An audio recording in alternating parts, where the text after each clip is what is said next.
problem that we are having is that once they close all of the polling places except one, you're talking about at least 40 or 50% of the voting constituents of Hancock County being disenfranchised. And if I'm not mistaken, something about the Voters' Rights Act says that a voter should be unencumbered. So if I got to walk 10 miles, is that unencumbered, or what, to get to the nearest polling place? Voter suppression in Hancock County is extreme, and I will refer to the 2014 election, Board of Education. You only had a very few people to vote in 2014 because no one knew where to go to vote once they closed the then 10 polling places down to 4. So I expect the same tobacco to happen if they try to close it down to 1. Will anybody be able to get there? No. The reason for this, they say, is to save the county money. Okay, well, the county is prepared to run a full election. We haven't complained about the cost of election for the last 36 years, so why are we complaining now?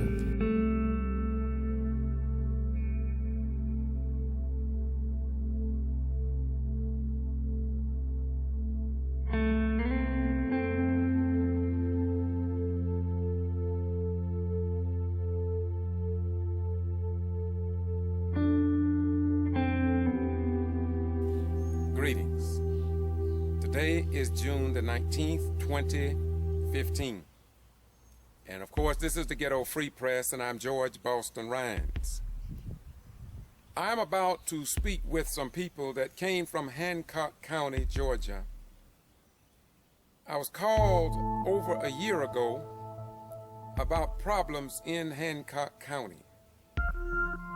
But the conditions in Hancock has become so great, so tensed and in-depth until they can no longer hold their peace. I'm very concerned about the effort of the Election Commission, Board of Elections in Hancock County, that has been taken over by what appears to be radical elements and have moved to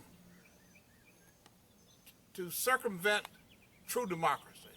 You've moved to suppress the votes of Hancock County.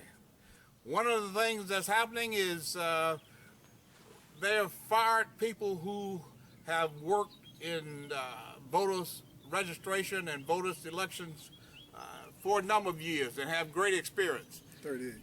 And I think that what we have seen is that because one or more of those officials called the hand of one of the board members because she was doing something that was really illegal, and in retaliation for that, she was terminated. Do you know her name? Her name? Aretha Cooper. Aretha Cooper. Okay. And her associate that was also fired is Robin Rose. Okay. The person in question that Mr. Collins is referring to, her name is Nancy Stevens. She has since then been promoted to vice chairman, taking the place of a black woman, Linda Clayton, taking that position away from him. And at that particular point, the Hancock County Board of Elections and all of its executive positions are white. Okay, back to you, Mike. What he's saying is the crux of the matter. What is happening is that once they seize control of the Board of Elections and Registrations and terminated the employees, the first item of the agenda was to reduce the polling places Yes, sir. in Hancock County from 4 to 1. Hancock County doesn't have any public transportation. There are a lot of elderly people, and is a very poor county. So, taxi cab. Wait, excuse me, don't interrupt them. So you're saying that this is another impediment to the voting process, you were saying? Of course it is. It's blatant. It's not hidden. It's not implied. It is just blatant. And unless we stand our ground on this issue, it becomes a norm, and that's unacceptable. I think Robert Jordan said that if you accept wrong over a period of time, it's taken as being right, and that's not what we about in Hancock County. We want to see the county progress. The problem that we are having is that once they close all of the polling places except one, you're talking about at least 40 or 50% of the voting constituents of Hancock County being disenfranchised. And if I'm not mistaken, something about the Voters' Rights Act says that a voter should be unencumbered. So if I got to walk 10 miles, is that unencumbered, or what to get to the nearest polling place? Voter suppression in Hancock County is extreme, and I will refer to the 2014 election, Board of Education. You only had a very few people to vote in 2014 because no one knew where to go to vote once they closed the then 10 polling places down to 4. So I expect the same tobacco to happen if they try to close it down to 1. Will anybody be able to get there? No. The reason for this, they say, is to save the county money. Okay, well, the county is prepared to run a full election. We haven't complained about the cost of election for the last 36 years, so why are we complaining now? So short form, if I may interject here, I guess what you're really saying probably could be equated to back in the day when I went to school in the 60s and 70s, wherein they had 2 bus systems. Yes. One for black kids, one for white kids. Mm-hmm. They had 2 schools, one for black kids, one for white kids. Nobody said nothing about saving money. Nobody said nothing about is a duplication of services. Nope. Nope. All I can say to that is, wow.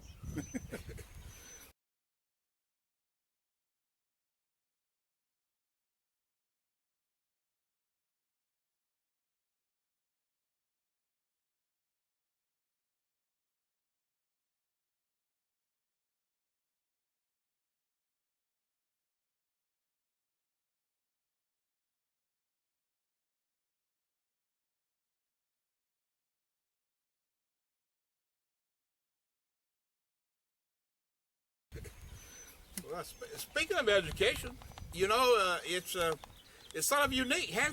Hancock County, like many counties in this area, after the Supreme Court decision in '54, to circumvent that decision, many counties established a private school system for whites. And today, in Hancock County, Still exists. the public school is about 99.5% black, and the private school is about 99% white. So, you know, we see a disparity in the education system. We see just a backward approach to progress that we should be enjoying in Hancock. That we thought we had. And so we talked about the voting rights, and we also now jumped to the school system. But I'm going to kind of do a third level here now, and I want you all to tell me, just addressing the 2 issues that we've talked about thus far. Number one, if there is problem with the voting right process, have anybody in your county filed any complaints with the Secretary of State, Brian P. Kemp, We know that Glenn Archie is the investigator. I have experience with the Justice Department under Brian P. Kemp not doing anything in many cases throughout from the middle district of Georgia on back to the southern part of Georgia with the Quitman 10+2, nor Eric Holder, the Department of Justice. So we are going to send these videos, this particular one, to to the Department of Justice, Ms. Lynch, because Ms. Lynch should see that there is something seriously wrong down here in the state of Georgia, and turning hands back on civil rights, as if though the book that I'm reading now called The New Jim Crow, it seems like the new Jim Crow come back with new feathers, only with the purpose to fly faster and higher and do the same thing they did before. So now, back to my original question. I have not lost my question. What has been done, or what complaints have been filed with the Secretary of State's office, and what did he do about it? I'll let you address that, brother. There have been several complaints addressed and filed to the office of Brian Kemp, Secretary of State, and there has been no answer given to any question concerning the actions of the election board or any person of that nature. I have found that there's a disparity in the way he answers questions. He answers questions concerning a singular particular individual that files complaints to him after each and every election, and he promptly sends the investigation Archer to investigate the problem.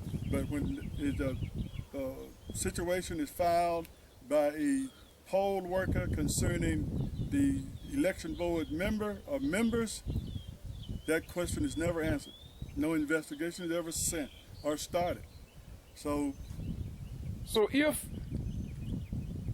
Brian P. Kemp and if the lead investigator, Glenn Archie, will not address the real cutting-edge problems dealing with voting rights, do you think our sons and daughters need to fight these wars, or should we come back home and fight? We need to, the war should be here. The war, indeed, and I have constantly stated that if at a particular time that we do not choose to fight this war, our grandchildren and great-grandchildren will surely have to fight this same thing.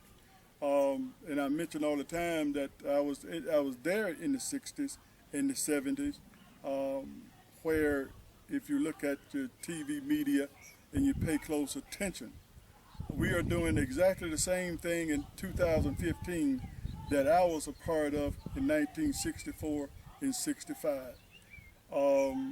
The only way that it seems that there's justice for us, whether it's voting or anything else, is that we got to refer to the Department of Justice. We don't even have we don't have any representation in the court system or the legal system. We got to get back to doing things, and I'm gonna just stick a cliche in there. We've been giving reparations to Israel since 1945. We only had the Voters' Right Act since 1965, and it's already been gutted. So why couldn't we just keep the Voters' Right Act in place? Because the state of Georgia and 23 other states have not changed the way they do business, and it's shown. So short form, getting back to the question, back on point with this regard. If Brian P. Kemp, Georgia Secretary of State, and Glenn Archie, the lead investigator, if they cannot help us, and we appeal with the Quitman 10+2 and Willa Cooch, we appeal under Eric Holder of the Justice Department, but the Justice Department didn't say a damn thing. So how in the world can we feel good about ourselves and our children fighting these wars for this country, and this country will not fight for us at the highest level of the Department of Justice? Well, I'd like to address that, and I'll take sort of a different view. I love this country. I fought for it on foreign soil. What I'm seeing here is that the people there are people in Hancock County that are more of a threat to my rights to vote and to exercise my rights than that I saw in the jungles of Vietnam. Yes, sir. And yes. I was sent there to fight a war. And the military man, that's our job. We do as we are told. This country is set up on civilian control. But you know, we failed miserably in taking care of our veterans when they return. The specific question is, do I feel justified in sending my sons and my daughters and my brothers and fathers and whoever to fight a war on foreign soil? I have enough confidence in this country that it will right itself. That's right. So yes, I don't particularly like it, but would I send my sons and daughters? Yes, I would. But under the condition that when they return home, that they enjoy the full rights and privilege extended to all citizens. And if they can't do that, then this country is in sad and deplorable condition. You told me something about dismissals. What's about the dismissal? What do you mean by dismissals in that county? Well, there were 2 employees that were dismissed. They were employees of the Board of Election and Registration. These individuals had served in that capacity for a number of years. I found no inconsistencies in their employment. I found no inconsistency in their ability to function and carry out their duties. I think what is happening, they are also employees of the county of Hancock. And what has happened is simply this. They were ceremoniously dismissed from their job without due process. And as a result, they are entertaining the idea that they have been wrong. And I agree, they have been wrong. And what will end up is that the taxpayers of Hancock County will have to pay for damages that these 3 individuals on the Board of Commission have carried out in a vindictive way. I think it's deplorable. I think it's, it boils down to these individuals will continue to do these types of things until they are held accountable and must pay for the righting of their wrongs. Anything short of that, I think, is unacceptable. Okay. I've been to several counties, and it seems to me that a lot of these mayors are being punished or mistreated by their fellow council members, as well as the district attorneys in some cases, and some cases it's the city attorney. How do you feel about your city attorney or county attorney or district attorney in your area? I'll let you take that one, brother.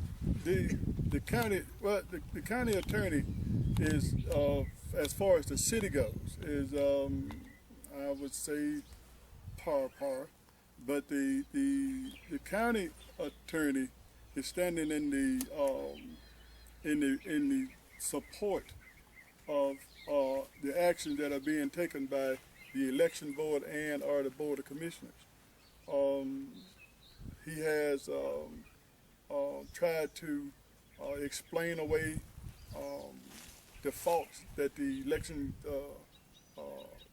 and Registration Commission made concerning the 2 individuals that were relieved of their jobs ceremoniously, as spoken by Mr. Collins.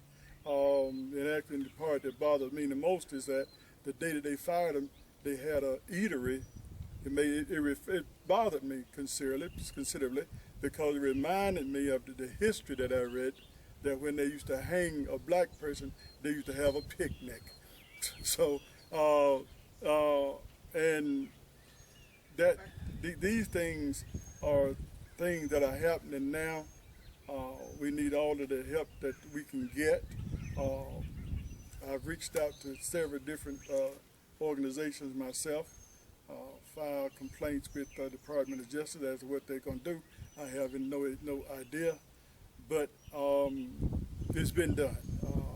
We are trying to make headway in this. This is illegal, and the fact that it's illegal is that the population of Hancock County is 9,086 people. Of those 9,086 people, 87.6% are black and 12.4% are white.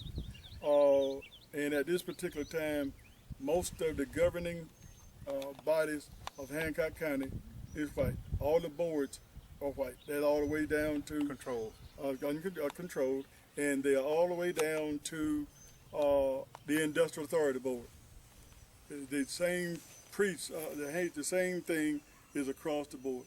The only office in Hancock County that has adequate black representation is the mayor's office and city council. Okay, and this is something that they don't want us to talk about. I have other people behind me who don't want to go on camera, and I do want their voices heard because we're not concerned so much about how a person looks. Some people think their hair may not be done right. So some people may have a flat nose, and some people may feel like they're overweight, and some people just don't want to be on camera. We don't want none of what we want is your information. And so what I want to say here is this. Well, it's more of a question I'm going to ask to both of you, and then I'm going to ask this person here to say something. Is why do you think the Atlanta Journal and Constitution, CNN with Victor Blackwell, or MSNBC with Al Sharpton, and Dateline and 60 Minutes and Your Line, why you really want none of these lines come to these small towns here in the state of Georgia to address these issues? Why is it that the Get To Free Press have to come out like this and then it never get published for the people that lives in these communities, so they're not educated? They will keep voting and being in a state of being deaf, dumb, blind to the times, and cannot make intelligent decisions because we don't have that free press that the people in Russia hear that America is all about. What say you, short form? Why aren't they here? Money. Money. What you say, Mike? I think that's the chief element. As this is no longer a democratic country, it's a capitalistic country, and so the money talks. Even when the national press questioning candidates and politicians, they really understand that if they ask hard questions, they lose their job. They lose their livelihood. So they don't ask the question. They don't want to get involved because it jeopardizes their job. If they came down here on a regular basis to address issues of this type, they would be looking for other employment. It's just that simple. All right. Thank you very much. To all who watch this channel, now we've asked 3 levels. We first talked about the voting irregularities there, and we also talked about the education, and then we went back, of course, and we talked about the district attorney, and we talked about city attorney, and we talked about council members and how they operate in the communities. Now, I have another person just walked. I don't know how many people are going to come here before it's over. They see us gathered here, and if they keep coming, we want them to talk. That's all we can say. So what do you say about the voting rights issues there in your county? Well, it's been so heartbreaking to see how hard our forefathers worked, my mother and daddy worked in order for that I could vote. And when I became of age and registered to vote and got out in the community, talking with the people, and it was just an excitement of getting there, doing this.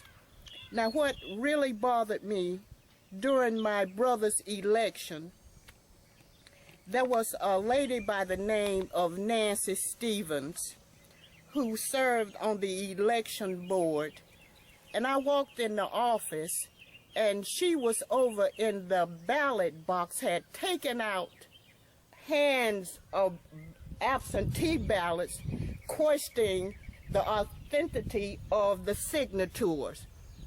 And I immediately addressed this issue to the chairperson, Mrs. Wardell then, and she said, we are going to take care of it. We're going to look into it. I went immediately and informed the mayor, and she was taking out what she assumed to be the voters that had voted for my brother being mayor. For the office of? For the office of mayor. Complaints have went in to the Secretary of State, Brian Kemp. Glenn Archer was told the same thing. To this day, June the 19th, 2015, no one has come down and said anything about Nancy Stevens taking those ballots out of that box. If it had been me, I would have been prosecuted and serving time now. Now, you know, something else that happened too, and I agree. That's right. And something else that happened too. And let me add this. The reason why I turned this camera to the lock when she started speaking is because as long as Eric Holder, as long as Attorney Lynch, as long as Governor Deal, as long as Georgia Attorney General Sam Olens ignore these cries, the people who fight the wars for this nation will look like that master lock that I have focused on.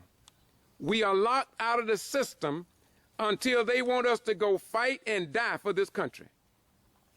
And damn, I ain't tired of it.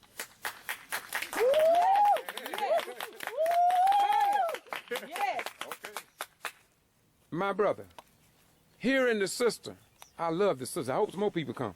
Hearing the sister speak, is it amazing how our civil rights organizations are driving a 1913 Mercedes-Benz?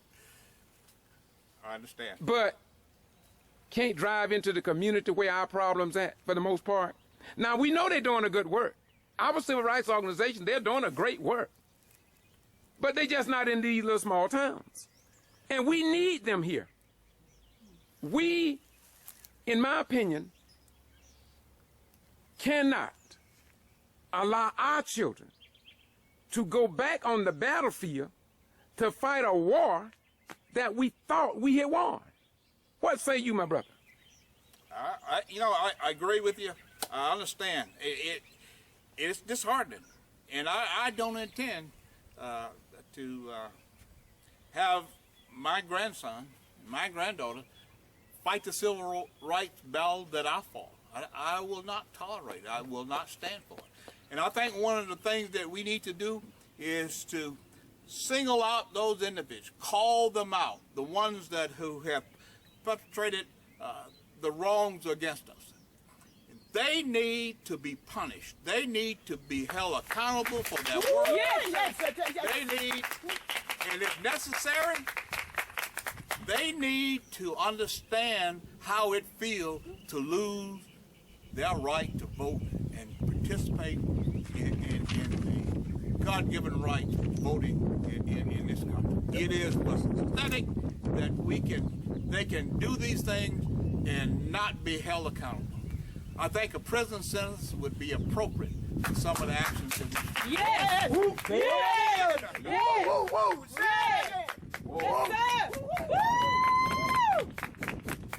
Yes, sir! It is a serious matter, and unless we continue to address it.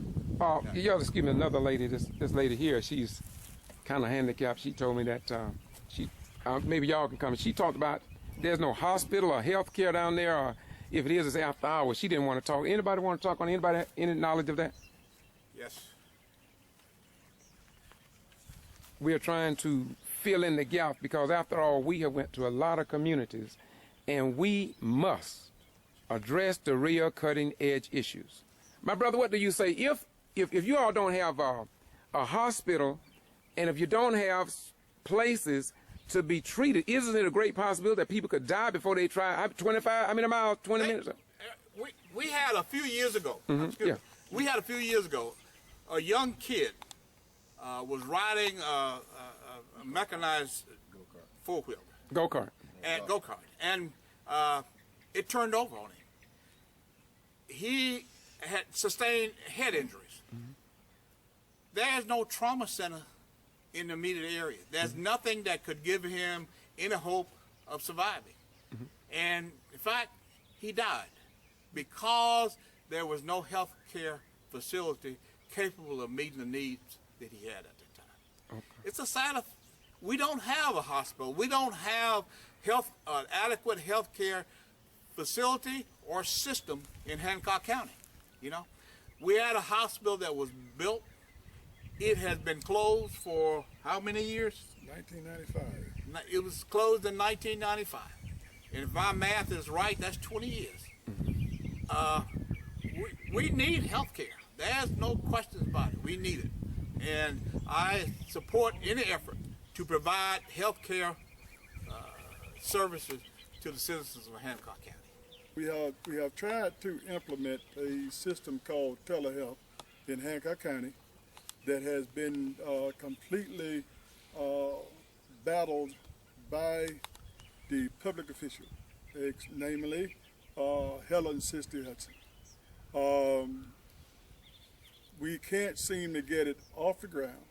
And if you ask about death, the likelihood of survival of an individual in Hancock County that has a heart attack is somewhere near zero. Stroke victims within an hour, if you get to them within an hour, you can save them from extensive brain damage. But on an average, it takes the ambulance service in Hancock County 45 minutes to get to where you are. In the next 15 minutes, if you had a stroke, by the time you get to where you're going, you're a vegetable. So we have upward of a 45% death rate when it comes to strokes, even higher than that with heart attacks. I am also myself an Air Force veteran.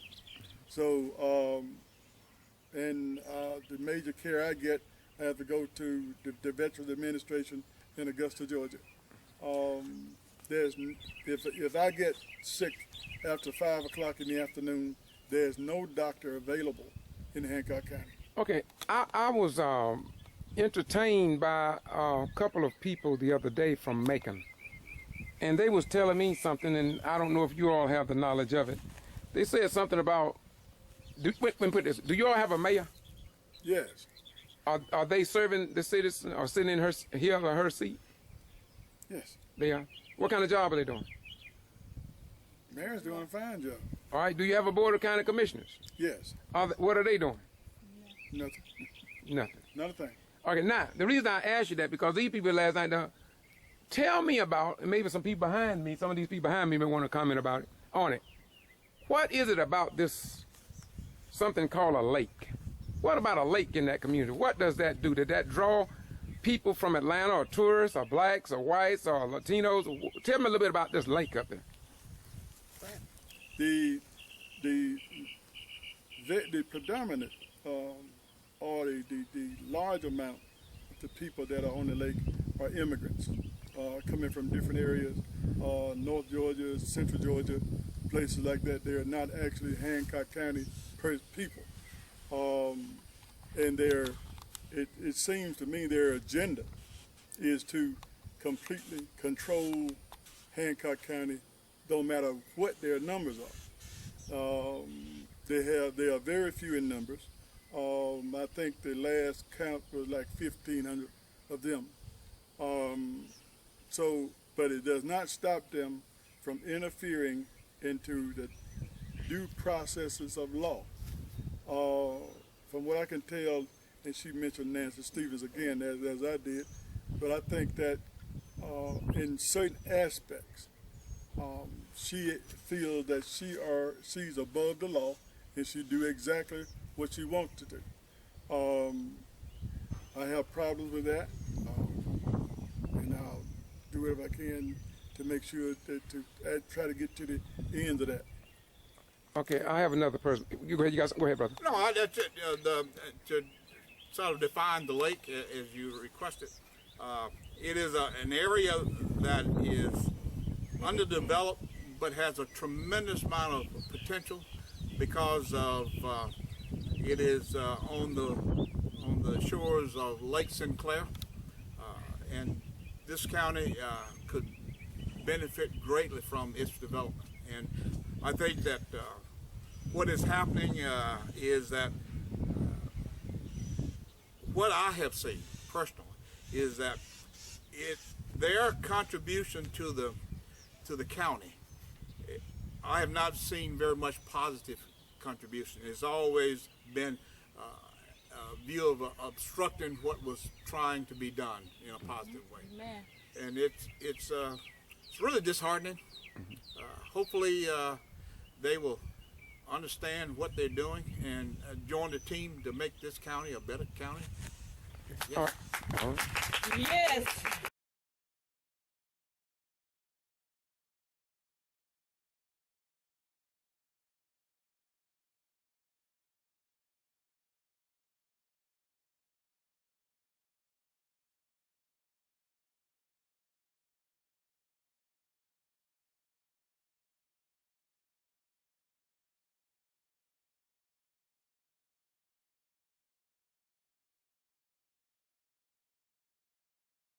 Something you want to say? Yes, getting back with Nancy Stevens. Yeah. I don't know what the problem is. I don't know whether or not Brian Kemp is afraid of her, whether or not they have something personal going on between. I don't know. Don't understand that. I don't understand why he could come down to Sparta, Georgia, when the supervisor of the election called him. Nancy Stevens had telephone, a recorder, pencil and pads in the voting place, and he told that supervisor, and you can contact her, I'm sure she would tell you the same thing. He told her it was all right for her to do it. Very unfair. Wow. Very unfair. No Now, justice. amen. No justice, no peace, as civil rights leader Tyrone Justice, Brooks no often peace. say. Yes. tired. So many of you all call me a race baiter, and you all call me an outside agitator. And on February the 6th, up there where Mayor ran Whippaloo, that city that I'm covering up there in Gordon, Georgia, with how the district attorney and others trying to remove her from office, on February the 6th, 2015, I was riding on a public highway in the state of Georgia, in the city of Gordon, and I was called a nigger by a group of whites, and one of the people not far from that group was a sitting city councilman by the name of Terry Eady. And I just want to say that they'll call us all kind of names, but I want to thank the people standing behind me. I want to thank y'all for coming out today. Thank you. Thank you so much. Yes, Being a voice. thank you. And I want to thank you all, my two brothers in front of me, who wanted to be the spokesperson. I want to thank my listeners in Canada and Germany, and especially my beautiful sister, and you know who you are, I refer to you in Cordele, and America's Georgia. I just want to thank God for the people who can find it within their own heart to see that Jesus just didn't stay inside of the four walls of a church. I'm so glad that the Muslims didn't just stay inside of the four walls of their mosques. I'm glad that the Jews didn't stay inside of the four walls of their synagogues. I'm glad that the Buddhists didn't stay inside the four walls of their temples. And I'm hoping that you will get the hell out of your walls of your home and become a voice to fight for your mother, your father, your sister, your brother, your children, and your grandchildren. Yes. For nobody should have to walk down this road alone. And it is indeed time for black men to walk up to the black woman, wherever you see her, and commend her. Because God knows she has been through so much, and she needs so much, but she's been given so little. Amen. You want to close us out, my brothers? You first. Close me out. Well, it was an honor and a privilege to be able to speak about these issues that we have in Hancock County. and we thank you for getting the word out so that the communication process will be enhanced. I think with some knowledge of our own constituents, I think that in the 2016 election, we can fix this. All right. Thank you very much. Thank you. First, thank you for coming down. Thank It's been your valuable time with us. We appreciate it. You're welcome. And it is so important that we make sure that the message that you've heard here is open to the whole world. We want people to understand what is going on here. It's a grievous and a very heartbreaking to see so much and so big an effort to suppress the votes and voices of people who have every right to vote, who have been fighting in this country, who has been fighting on foreign land to protect the dignity of this country.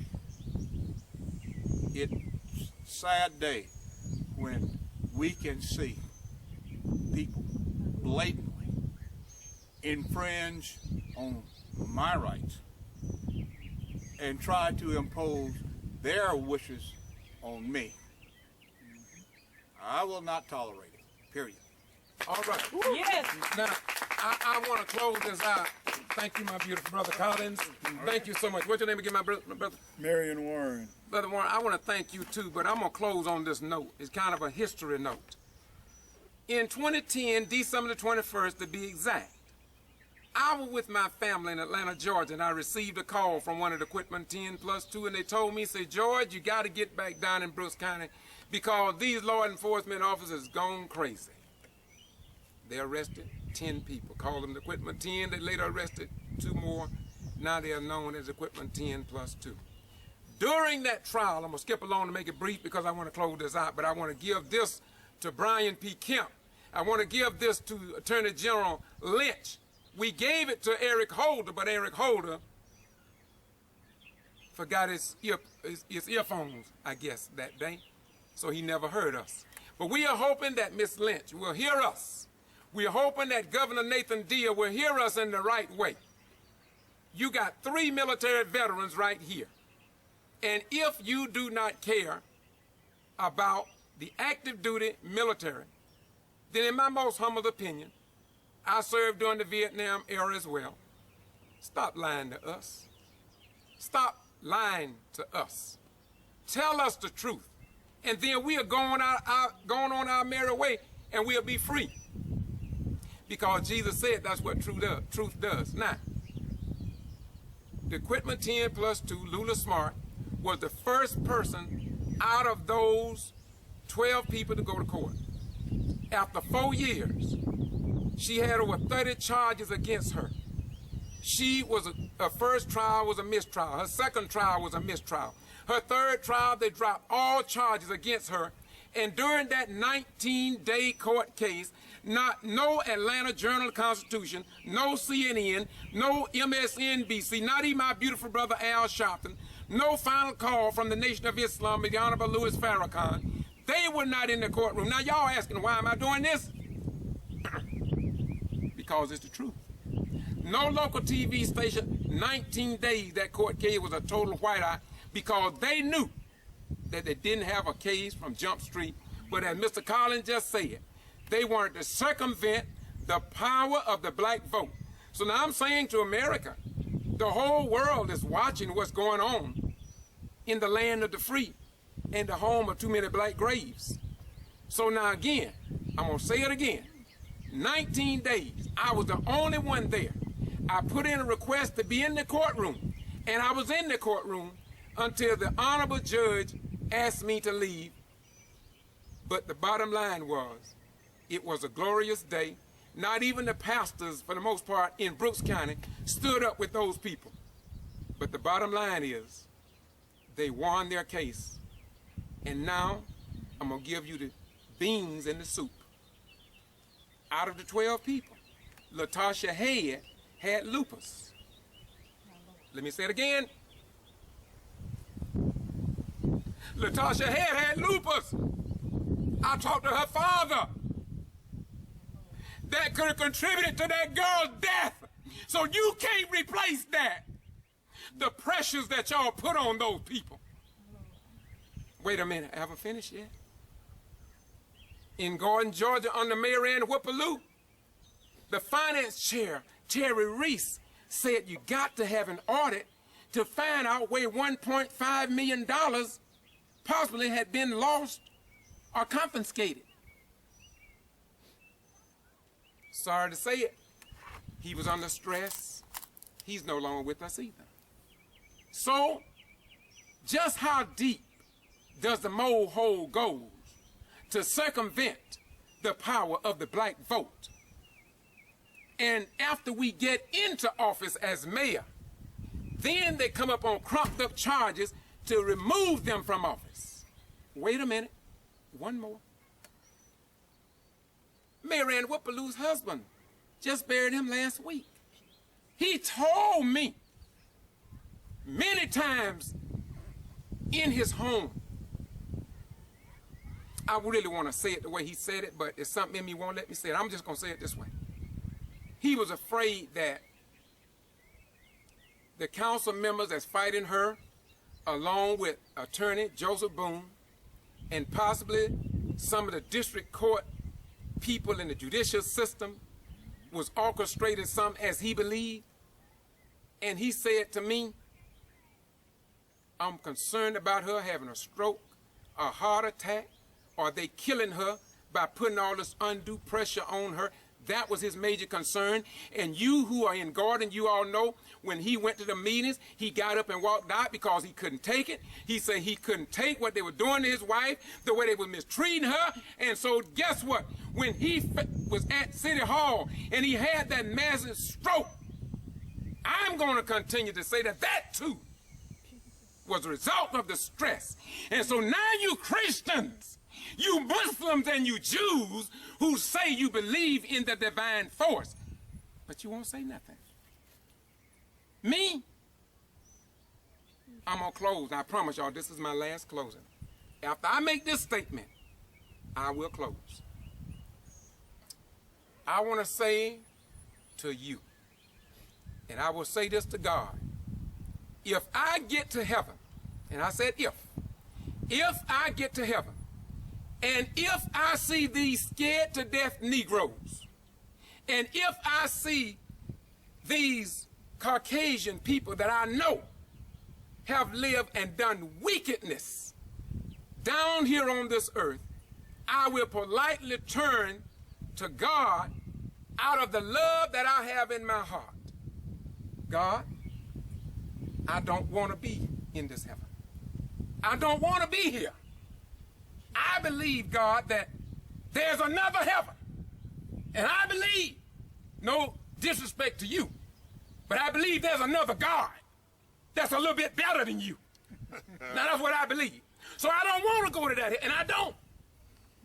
Now, let me close. I'm going to take I'm gonna take my place behind the camera. Close us out if you want to, brother. That's all I got to say.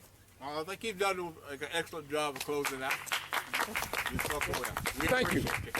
Thank you. Once again, this is the Ghetto Free Press. I'm George Boss Rhymes. If you all can't understand my passion and my emotion, that's because you ain't been in the cities. I have seen mayors taken to jail twice. I've seen their brothers taken to jail. I've heard the children being called niggers, mayors being called niggers. I've seen city council just get up and walk out on council members, these black mayors and stuff. And so I've got all of this intertwined in me because God put this burden on me. And you all know you won't even give me gas money. But guess what? It's okay because I go where I want. And never wanted to go somewhere and didn't have gas money. So guess what? God is supplying my needs. And I hope he's supplying yours as well. Bye-bye. Gone. We love you so much.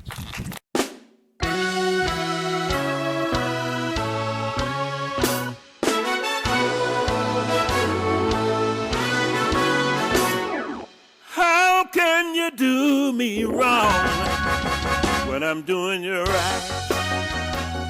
Baby, when I'm doing you right. Yeah, I bought